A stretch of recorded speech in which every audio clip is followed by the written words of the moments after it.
नमस्ते प्रणाम। मैं हूं अंतिमा पांडे। अपने यूट्यूब चैनल पर आप सभी दर्शकों का स्वागत एवं अभिनंदन करती हूं। एक विवाह गीत सुनाने जा रही हूं, जैसा लगेगा कमेंट करके जरूर बताना। धन्यवाद। निहोरे निहोरे प्रभु भीतरी निहारे, काहे धाना मानवा मालीन जी, के तू है मारे से के गरियाइस, के बोलिया बोले कुफार जी।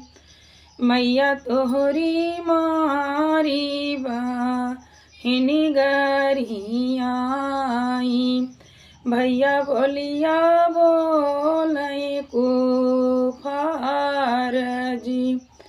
मैया का बेच बहिधाना मुगला के हाथवा, बहिनी ससुरवा का जाए जी।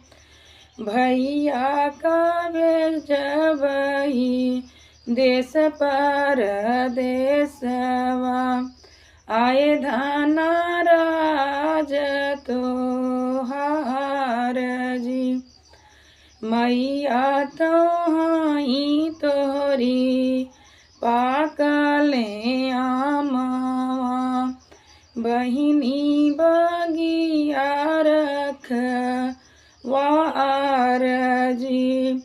भैया तोहाए तोहरी दहिनिया लांगिया, देखो प्रभु अकेले तो हार जी।